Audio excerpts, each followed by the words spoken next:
Good morning students. आज हम बात करेंगे एटमॉस्फेयर की और इसका हम परिचय देखेंगे और संगठन देखेंगे। वायुमंडल का इंट्रोडक्शन और कंपोजिशन हम देखेंगे। ये हमारा इस सीरीज़ का पहला वीडियो है। अगले वीडियो में हम देखेंगे वायुमंडल की संरचना, कौन कौन से विभिन्न परतें वायुमंडल में पाई जाती हैं उसको हम देखेंगे। तो स्टार्ट करते हैं वायुमंडल के परिचय के साथ में। तो सबसे पहले आता है वायुमंडल की परिभाषा क्या है। तो पृथ्वी के चारों ओर फैले हुए धूलकण और गैसों का आवरण है वायुमंडल। पृथ्वी के चारों ओर फैले हुए धूलकण और गैसों का आवरण जो है उसको हम कहते हैं वायुमंडल। और ये जो वायुमंडल है ये पृथ्वी के गुरुत्वाकर्षण बल के साथ इससे जुड़ा हुआ है। मतलब पृथ्वी के चारों तरफ जो गैसें पाई जाती हैं और जो धूलकण पाए जाते हैं उनको रोके हुए कौन है? पृथ्वी का गुरुत्वाकर्षण बल। वास्तव में पृथ्वी का जो वायुमंडल है उसके कारण ही जो पृथ्वी पर जीवों का आधार पाया जाता है। तो ये एक विशिष्टता प्रदान करता है हमारे ग्रह को, पृथ्वी को, पूरे सौर मंडल में। और यहाँ का जो वायुमंडल है वो जीवन के लिए सर्वाधिक उपयुक्त है। यही कारण है कि वायुमंडल की संरचना और संगठन के बारे में हमें जानकारी होनी चाहिए। अब वायुमंडल का संगठन देखोगे तो उसमें गैसें पाई जाती हैं, जलवाष्प मिलती है और धूलकण आपको वहाँ पे देखने को मिलते हैं। वायुमंडल के बहुत सारे कैरेक्टर्स जैसे तापमान और दाब में स्थान और समय के साथ में परिवर्तन होता है, लेकिन जब इसके संगठन या कंपोजिशन की बात करेंगे तो प्रति इकाई आयतन में विद्यमान गैसों के सापेक्ष अनुपात में स्थिरता देखने को मिलती है।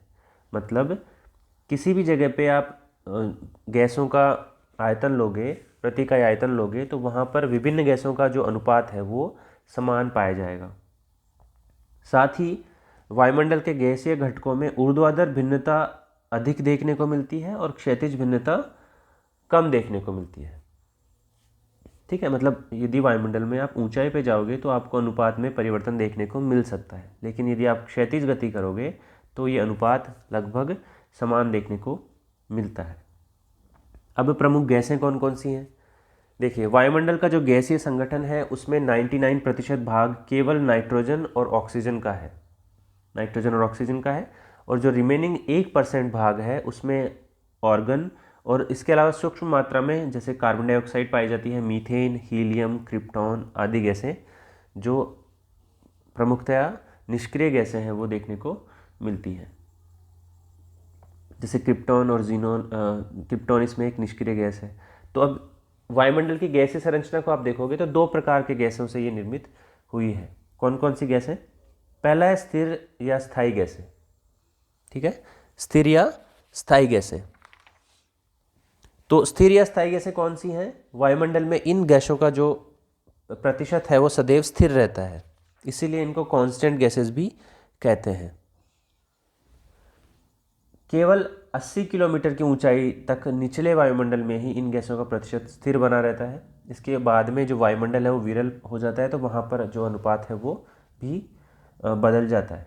तो 80 किलोमीटर की ऊंचाई तक ये जो गैसें हैं ये आपको मिलती हैं, और मुख्यतः इसमें आपको मिलेगी ऑक्सीजन, नाइट्रोजन और ऑर्गन। ये हैं आपकी स्थिर गैसें या स्थायी गैसें, मतलब जिनका अनुपात हमेशा समान रहता है। दूसरी जो है वो आपकी वेरिएबल गैसेज हैं, अस्थिर गैसें हैं या परिवर्तनशील गैसें हैं।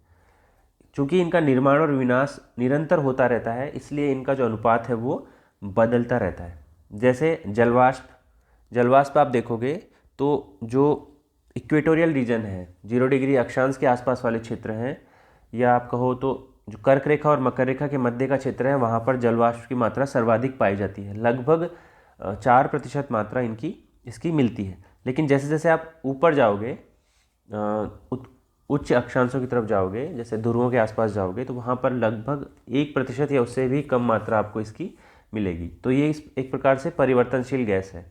इसी प्रकार से कार्बन डाइऑक्साइड है।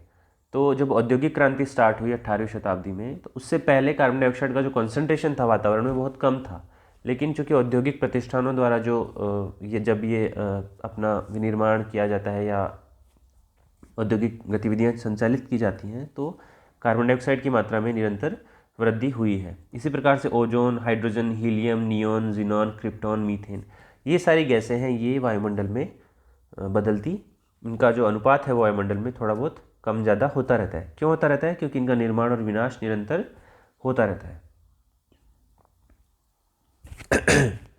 अब आप एग्जैक्टली परसेंटेज बाय वॉल्यूम देखोगे तो वातावरण में सर्वाधिक मात्रा में पाई जाती है नाइट्रोजन 78.08%, ऑक्सीजन मिलती है 20.94%, ऑर्गन है 0.934%, इसके अलावा कार्बन डाइऑक्साइड है, neon, helium, methane, krypton, xenon, nitrous oxide, hydrogen और जीनॉन। तो ये मैंने बताया आपको कि इस अनुपात में वातावरण में ये गैसें देखने को मिलती हैं। तो इनिशियल जो 4 गैसेज हैं इनके बारे में आपको पता होना चाहिए, नाइट्रोजन, ऑक्सीजन, आर्गन और कार्बन डाइऑक्साइड। क्योंकि कई बार एग्जाम में पूछ लिया जाता है कि निम्नलिखित गैसों को उनके वातावरण में आयतन के प्रतिशत के रूप में आप बताइए। तो सबसे ज़्यादा नाइट्रोजन, उसके बाद ऑक्सीजन, आर्गन और फिर कार्बन डाइऑक्साइड। ठीक है, ये जैसे फिर देख सकते हैं लगभग 21% ऑक्सीजन है और 78% आपकी नाइट्रोजन है। तो जो 99% जो गैसेज हैं वो ऑक्सीजन और नाइट्रोजन है। इसमें ऑक्सीजन अत्यंत सक्रिय गैस है और नाइट्रोजन अपेक्षाकृत थोड़ी कम सक्रिय गैस है। इसके अलावा 1% में आर्गन, कार्बन डाइऑक्साइड और अन्य प्रमुख गैसें जो मैंने आपको बताया ये देखने को आपको मिलती हैं। अब हम क्या करेंगे, अब हम प्रत्येक गैस के बारे में थोड़ा थोड़ा पढ़ेंगे। तो सबसे पहले आता है नाइट्रोजन। देखिए, नाइट्रोजन जो है सर्वाधिक मात्रा में पाई जाती है, लेकिन यह बहुत ज़्यादा सक्रिय गैस नहीं है। ठीक है, इसलिए यह पदार्थों के साथ मिलकर नए रासायनिक यौगिकों का निर्माण नहीं करती है। इसके बाद में देखोगे आप, नाइट्रोजन जीवमंडल में जो जैविक चक्र है उसके संचालन के लिए एक आवश्यक प्रमुख गैस है, प्रमुख तत्व है, अनिवार्य तत्व है। यह अमीनो एसिड्स का निर्माण करता है और अमीनो एसिड्स जो है आगे चलकर प्रोटीन का निर्माण करते हैं। तो ये जीवधारियों के लिए अनिवार्य आवश्यकता है। ध्यान रखने की बात है कि जो वायुमंडलीय नाइट्रोजन है वो नाइट्रोजन चक्र को भी इनपुट देता है, मतलब उसके लिए उसको चालू रखने का काम ये करता है। यद्यपि नाइट्रोजन वायुमंडलीय गैसों में सर्वाधिक मात्रा में पाई जाती है, लेकिन जो जीव हैं वो इसे प्रत्यक्ष रूप से ग्रहण नहीं कर सकते। हम डायरेक्टली नाइट्रोजन को यूज़ नहीं कर सकते हैं, वायुमंडलीय नाइट्रोजन को यूज़ नहीं कर सकते हैं। तो उसके लिए होता है नाइट्रोजन स्थिरीकरण या नाइट्रोजन फिक्सेशन की क्रिया। नाइट्रोजन फिक्सेशन में क्या होता है कि कुछ बैक्टीरिया जैसे राइजोबियम, जो आपके फलीदार पौधे हैं, जो लेग्यूम्स हैं, उनकी जड़ों में जो पाए जाते हैं, ये जो बैक्टीरिया हैं ये क्या करते हैं, ये वायुमंडलीय नाइट्रोजन को उपयोग करते हैं और उससे उसको ये क्या करते हैं, उसको नाइट्रेट में बदल देते हैं। तो नाइट्रेट में बदलने के बाद क्या जो वनस्पति है या पेड़ पौधे हैं ये क्या करते हैं, जो नाइट्रेट है इसको ग्रहण करते हैं। ठीक है, तो कहने का मतलब यह है कि प्रत्यक्ष, चूंकि पादप और जंतु प्रत्यक्ष रूप से नाइट्रोजन को ग्रहण नहीं कर सकते, इसके लिए नाइट्रोजन स्थिरीकरण की क्रिया होती है, नाइट्रोजन फिक्सेशन होता है। उसमें राइजोबियम जो है वायुमंडलीय नाइट्रोजन को ग्रहण करके उसको नाइट्रेट में बदल देता है और उसको पादप यूज़ कर सकते हैं और बाद में उन्हीं पादपों का जंतुओं द्वारा उपभोग किया जाता है और ये जो पूरा चक्र है वो चलता रहता है। इसको बाद में जब हम चक्र पढ़ेंगे, नाइट्रोजन चक्र जब पढ़ेंगे तो उसको देखेंगे कि किस प्रकार से ये जो नाइट्रोजन स्थिरीकरण की क्रिया होती है वो संपादित होती है। अब अगली गैस है आपकी ऑक्सीजन, जिसको जीवनदायिनी गैस भी कहा जाता है और वायुमंडल की सर्वाधिक महत्वपूर्ण गैसों में से एक है। पृथ्वी पर जीवन को बनाए रखने के लिए अत्यंत आवश्यक है। ऑक्सीजन का उपयोग मानव सहित सभी जंतुओं द्वारा श्वसन और जो दहन है, मतलब किसी भी चीज़ को जलने के लिए ऑक्सीजन की उपस्थिति अनिवार्य है, तो ये इसकी आवश्यकता है।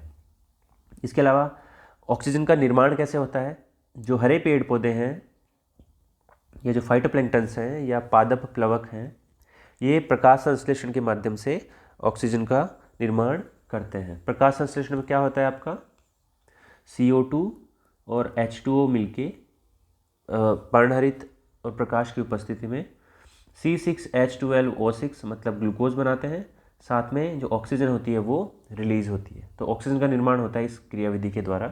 ठीक है, इसके अलावा विभिन्न खनिज ऑक्साइडों के अपचयन के द्वारा भी कुछ मात्रा में ऑक्सीजन का निर्माण होता है।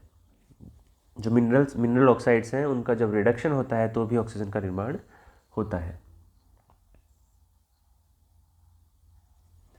रासायनिक दृष्टि से अत्यंत सक्रिय होती है, इसलिए जैवमंडल के अधिकांश तत्वों के साथ आसानी से ये रिएक्ट कर लेती है, आसानी से अभिक्रिया कर लेती है। ऑक्सीजन के बाद में आप देखोगे ऑर्गन।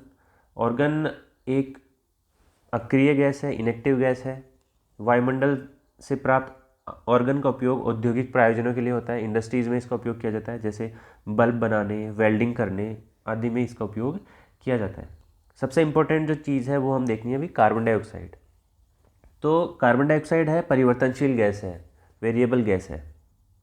इसका उत्सर्जन पृथ्वी के आंतरिक भागों में, श्वसन के दौरान, मृदा निर्माण प्रक्रियाओं में, निर्वनीकरण और दहन आदि के समय इसका निर्माण होता है। देखो, कार्बन डाइऑक्साइड जो है वो मेट्रोलॉजी या मौसम विज्ञान की दृष्टि से एक प्रमुख गैस है। क्यों है? क्योंकि यह सौर विकिरण तरंगों के लिए पारदर्शी होती है। जो शॉर्ट वेव रेडिएशंस होती हैं उनके लिए तो ये पारदर्शी होती है, लेकिन पार्थिव विकिरणों या टेरेस्ट्रियल रेडिएशन या लॉन्ग वेव रेडिएशन जो होती हैं उनके लिए अपारदर्शी होती है। मतलब कहने का ये है कि जैसे सपोज करो ये पृथ्वी का धरातल है, वायुमंडल है, ठीक है, ये वायुमंडल है। जो सूर्य से किरणें आ रही हैं जिनको सौरिक विकिरण कहते हैं हम, ठीक है, शॉर्ट वेव रेडिएशन जिनको बोलते हैं, तो इनके लिए तो ये वायुमंडल में जो कार्बन डाइऑक्साइड पाई जाती है ये पारदर्शी है, मतलब इनको आने देती है। लेकिन जैसे ही ये धरातल से पुनः लौटती है, टकरा के जब ये किरणें पुनः लौटती हैं तो ये बन जाती है लॉन्ग वेव रेडिएशन या पार्थिव विकिरणें, मतलब धरती द्वारा विकिरित जो विकिरणें हैं वो, ठीक है। इन विकिरणों को ये जो कार्बन डाइऑक्साइड यहाँ पर पाई जाती है वो अवशोषित कर लेती है। इसके वजह से क्या होता है कि जो तापमान है वो बढ़ जाता है, ठीक है, और ये एक प्रकार से ग्रीन हाउस गैस की भांति काम करती है। तो कहने का मतलब ये है कि कार्बन डाइऑक्साइड की उच्च सांद्रता वातावरण में तापमान को बढ़ाने का काम करती है, ठीक है। अब देखते हैं ओजोन या O3। ओजोन एक महत्वपूर्ण गैस है जो ऑक्सीजन का ट्राई एटॉमिक रूप होती है, ठीक है, मतलब ओजोन में ऑक्सीजन के 3 परमाणु आपको देखने को मिलते हैं। ओजोन जो है पर्यावरण में कुछ विशेष जगह पर ही पाई जाती है, कुछ मात्रा में हालांकि सब जगह पाई जाती है, लेकिन इसका सर्वाधिक जो सांद्रण है, सर्वाधिक कॉन्सेंट्रेशन है वो 10 से 50 किलोमीटर की ऊंचाई तक पाया जाता है, और विशेष रूप से 12 से 35 किलोमीटर की ऊंचाई पर समताप मंडल के निचले भाग में ये संकेंद्रित होती है। इसी कारण से इसको बोलते हैं समताप मंडलीय ओजोन या स्ट्रेटोस्फेरिक ओजोन भी कहते हैं। आगे हम अगली क्लास में देखेंगे वायुमंडल की जो परतें हैं उसमें एक परत पाई जाती है समताप मंडल, उसमें इसका सांद्रण पाया जाता है। 12 से 35 किलोमीटर की ऊंचाई में ये सर्वाधिक मात्रा में पाई जाती है, ठीक है। और इसका निर्माण कैसे होता है? इसका निर्माण होता है वायुमंडल में 80 से 100 किलोमीटर की ऊंचाई पर पराबैंगनी विकिरण या तड़ित झंझा के दौरान जब विद्युत विसर्जन होता है तो जो ऑक्सीजन के अणु हैं उनमें विलगाव या विखंडन हो जाता है। मतलब जो O2 है ये ऐसे मान लो ये 2 ऑक्सीजन के परमाणु में टूट गया, ठीक है। उसके बाद में क्या होता है, जो ऑक्सीजन है वहाँ पे उपस्थित वो ये जो परमाणु है उससे जुड़ के बना दिया इसने O3 या ओजोन। तो ये जो O3 है ये क्या है, ऑक्सीजन का ट्राई एटॉमिक स्ट्रक्चर है, ट्राई एटॉमिक रूप है, ठीक है। तो इस प्रकार से हमने देखा कि ये विलगाव होता रहता है और ऑक्सीजन के दो अलग अलग अणुओं में टूट जाता है। ऑक्सीजन बताया ना मैंने O2 आपका O+O में टूट गया, और ये टूटे हुए ऑक्सीजन परमाणु पुनः ऑक्सीजन के अणु से क्रिया करके O3 की एक नई परत का निर्माण करते हैं, और ये नई परत जो है यही आपकी एटमॉस्फेरिक ओजोन कहलाती है, ठीक। जैसे इसमें देखोगे आप नेचुरल ओजोन प्रोडक्शन कैसे होता है, ये O है और ये O2 है, एक अणु, और ये ऑक्सीजन के 2 अणु मिलकर इन्होंने क्या बना लिया, ट्राई एटॉमिक स्ट्रक्चर O3 बना लिया। दूसरा O3 फिर टूट जाता है O2 में और O में, तो ये क्रिया निरंतर चलती रहती है। ये ओजोन का डिस्ट्रक्शन हो रहा है और ये ओजोन का निर्माण हो रहा है, ठीक। तो जब इनमें संतुलन रहता है तो जो परत है वो इंटैक्ट रहती है, परत बनी रहती है, लेकिन बहुत सारी ऐसी गतिविधियों से या क्लोरोफ्लोरोकार्बन वहाँ पर पाए जाते हैं, उनकी वजह से क्या होता है, जो ये O और O3 बन के O3 बना रहे हैं ये Cl से क्रिया करके ClO बना देता है। मतलब ये ऑक्सीजन को जो नवजात ऑक्सीजन बनी उसको यूज़ करके कुछ अन्य कंपाउंड बना देगा। इस वजह से जो है O3 बन नहीं पाता है। तो उसकी वजह से जो ओजोन की जो परत है वो विखंडित होने लग जाती है। इसको हम डिटेल में देखेंगे कैसे क्या प्रोसीजर है उसको। अभी हम बात कर रहे हैं कि जो ओजोन परत है वो समताप मंडल में आपको मिलती है। अधिकांश ओजोन का निर्माण है वो कहाँ होता है? उष्ण और उष्णकटिबंधीय क्षेत्रों में। ठीक है, उष्ण और उष्णकटिबंधीय क्षेत्रों में सर्वाधिक मात्रा में ओजोन का निर्माण होता है। ओजोन परत का फायदा क्या है? क्या करती है ओजोन परत? ये सूर्य से आने वाली जो पराबैंगनी किरणें हैं उनको अवशोषित करती है और उन्हें पृथ्वी की सतह पर पहुंचने से रोकती हैं। तो जो पराबैंगनी किरणें हैं उनको रोकने का काम कौन करती है? ओजोन लेयर, ओजोन परत। इस प्रकार से यह जीवमंडल की विभिन्न प्रकार की जो पराबैंगनी किरणें हैं उनसे रक्षा करती हैं। और पराबैंगनी किरणें किस लिए घातक होती हैं? क्योंकि ये कैंसरकारी होती हैं, वनस्पति को भी दुष्प्रभावित करती हैं। इसके अलावा ये टेम्परेचर को भी बढ़ाती हैं। तो इससे एक रक्षा कवच के रूप में ओजोन परत हमारी रक्षा करती है। इसके बाद में देखते हैं जल वाष्प या वाटर वेपर। देखिए, शुष्क वायु सामान्य घटकों के अतिरिक्त वायु हमने देखी, वायुमंडल में जो गैसीय कंपोजिशन था हमने देखा, उसके अतिरिक्त वायुमंडल के निचले हिस्सों में 10 से 15 किलोमीटर की ऊंचाई तक जलवाष्प देखने को मिलती है, जलवाष्प पाई जाती है और यह परिवर्तनशील गैस है। और जलवाष्प किस प्रकार निर्मित होती है? यह जल के वाष्पन, मतलब जल के वाष्प के रूप में परिवर्तित होने, और पौधे जो हैं, पादप जो हैं, वो जब वाष्पोत्सर्जन करते हैं उसके वजह से ये निर्मित होती है। यह वायुमंडल में उपस्थित ऐसी परिवर्तनशील गैस है जिसकी मात्रा ऊंचाई के साथ निरंतर घटती जाती है। जैसे जैसे हम ऊंचाई पे जाएंगे उसी मात्रा में ये कम होती जाएगी। मतलब धरातल के पास ये ज़्यादा पाई जाएगी और ऊंचाई पे जाने पे इसकी मात्रा में कमी आएगी। साथ ही इसमें जो ऊर्ध्वाधर परिवर्तन होता है वो टर्बुलेंस की वजह से होता है। वायुमंडल में बहुत सारी ऐसी क्रियाएं होती हैं जिनकी वजह से उसमें विक्षोभ उत्पन्न होता है, और ये जो विक्षोभ जब उत्पन्न होते हैं तो ये क्या करते हैं? वायु में जो जलवाष्प है उसके संचार को निचली परतों से ऊपरी परतों तक लेके जाते हैं। ठीक, जैसे जब चक्रवात आते हैं तो वो भी ये विक्षोभ का एक प्रकार है चक्रवात। तो वो क्या करते हैं? वायुमंडल में जो ये जलवाष्प है उसका पुनर्वितरण करते हैं, मतलब उसको अन्य भागों में वितरित करते हैं।